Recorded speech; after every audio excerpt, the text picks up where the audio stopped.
Shai, what'd you feel about that third quarter and the way that you all came out? Of course, defensively still with that same edge, but offensively able to find your spots, you and Dub.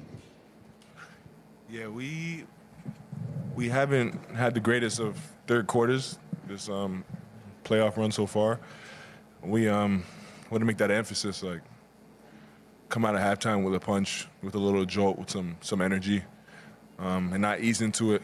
And we'd be better off towards the end of the game. We just made that emphasis, and we didn't panic. Obviously, with the struggles in the first half, we missed a bunch of layups as a group. We missed free throws, like the easy ones, and we knew that we stuck with it. They would eventually fall, and they did. Shai, you've played a handful of series now as a first option.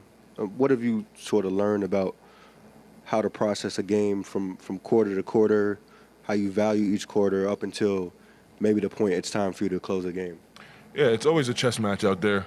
Like, you go out there, you have a base coverage, you have something that you want to start with, then you see how the game goes, and then you just read and react and adjust from there.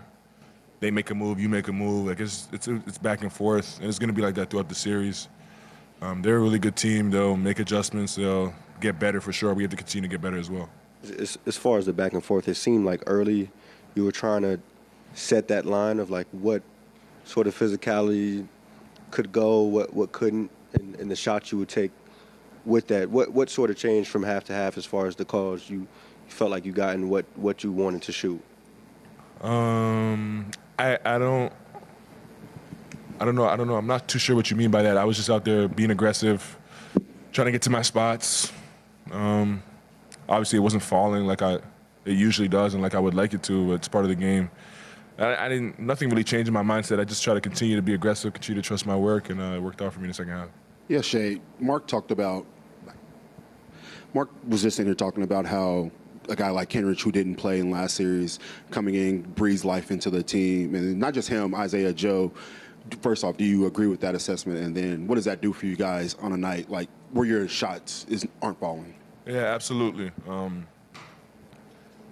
Every series is different, and every game in every series is different. Different matchups. You need different things for different opponents. So, like, our readiness as a group has been special, and we're going to need it the further we go. But those two guys were nothing short of who they've been all year. Like, guys who play one night, not play the next night, play 30 minutes a night after that. Like, they are always ready. They know what they bring to the team, and they go out there and do it at a high level.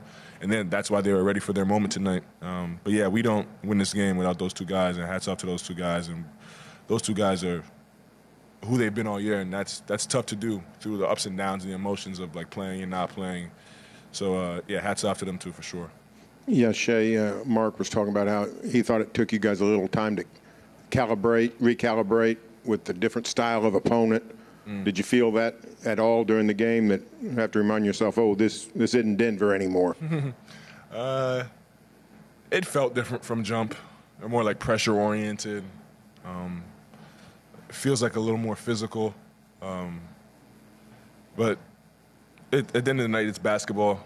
They throw you a problem, and you have to solve it, whatever it looks like. And that's what it is every night, and that's what it was tonight. They had different coverages, different personnel out there, and we have to attack it and work together as a unit to solve the problems out there. And we did that tonight, especially in the second half. Andrew Schlecht with The Athletic. Shai's kind of a follow-up to that question. Specifically, what did it feel like going from playing 7 games of a lot of zone defense, to playing against man defense in this game? Yeah, usually in the NBA you see man, and we're comfortable playing man, and the zone was a wrinkle, but it ultimately made us better for sure, and we can feel that. By the end of the series, we were attacking it way better. We knew what we were getting to.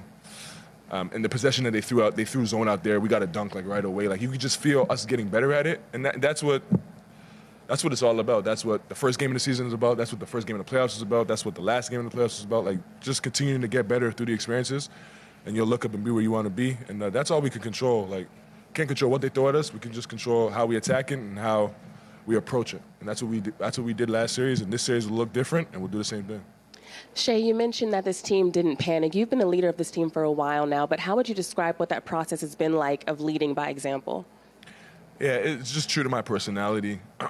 Not always the loudest guy in the room or say too much, but my energy and effort and what I put on the floor speaks louder than anything. And that's just how I try to not only go about the game, but go about life. Like, actions always mean louder than words, to me especially, so that's just how I go about it. Shai, the defense kept you guys in the game Correct. early on before your offense could really find a hold. With the way you guys were forcing turnovers, do you think there's some correlation between them launching as many threes because maybe they didn't feel like they could bring it into the teeth of the defense, and is that kind of the strategy you guys had, was forcing them to kind of do things out of character? Yeah, I have no clue what they were thinking. I don't know how to answer that one. We try to play to our identity on both ends of the floor, and then just read and react from there. I don't know. I can't answer that one for you. But yeah, we try to play to our identity defensively, and we did a good job of that. And the defense definitely gave us life early in the game and kept us in it for sure. Shai, Game 7, Kaysen sets a career high in the playoffs for assists. Tonight, he's got 7, a new career high in assists off the bench. What are you seeing from him as a playmaker for you guys, and being able to facilitate for others? Yeah, Queso played point guard in high school and college. You guys, you might forget that. This is his role in the NBA. But he's a really good basketball player. He knows how to play, he knows how to read the game. And we're seeing him grow as the games go on, and that'll continue for his whole career. He's a guy that soaks things up quickly, has a great feel out there on both ends of the floor, and the sky's the limit for Queso. I've said that before. He's a really good player. Yeah, Shai, you guys didn't play the two bigs together as much as you usually do. Went small a fair amount and still held them to 20 points in the paint. How were you able to keep them from doing any kind of real damage in the paint? Yeah, Chet Holmgren, first and foremost. Really good rim protector. Hardenstein as well. But something that coach has done all year is just mix up lineups throughout the season. And I think it has us ready and prepared for moments like tonight, where the matchups are different than they were the past 7 games, and we're going to need a different lineup to adjust. And for us, it was seamless because we've done it all year, and that's something that he preaches. He doesn't want us to get too set in stone in our lineup because of nights like tonight and matchups like we've seen recently. And I think that's just part of our DNA now. Yeah, Shai. Anthony Edwards shot, I think, 5 of 12 through 3 quarters. He only shot 13 times tonight, 0-1 in the fourth quarter, did not score. From your perspective, was it just him just not being as aggressive in the fourth, or was it something that you guys were intentionally doing to stop him? I don't know. I'm not too sure. Good player, though. He'll play better than he played tonight. It's a long series. We just got to be ready for whatever. Shai, you guys took 21 threes tonight. That's the fewest you've taken all season by 6. What are some of the things that led to that? Just us playing basketball. I don't think we ever focus on what type of shots. As long as they're good ones, we try to let them rip. And I guess the threes, that we had less good threes tonight. But I don't know how to answer the question. We just go out there and play to our strengths, and whatever the night looks like, it looks like. How big did you think Chet was to open that fourth quarter? And then what is kind of your bigger picture view on his season and how he's kind of had to, I guess, reintegrate back to a moving ship? Yeah. Chet was great. When he's his best version of himself, we're the best version of ourselves as a unit. It's no surprise. He affects the game at such a high level. From the moment he was on this basketball team, our win column went up, and it's no surprise. He affects the game every night, every possession at an extremely high level. And I think it's gone under the radar a little bit how hard it is to be a guy and then sit out for a couple months and have to integrate yourself into a team has the best record in the NBA and not step on nobody's toes, but also still be yourself. That's a super hard position to be in, and the way he's handled that has been special. And I don't know if he gets enough credit for that. He's a special person and a special talent, and he's the reason why we are what we are today.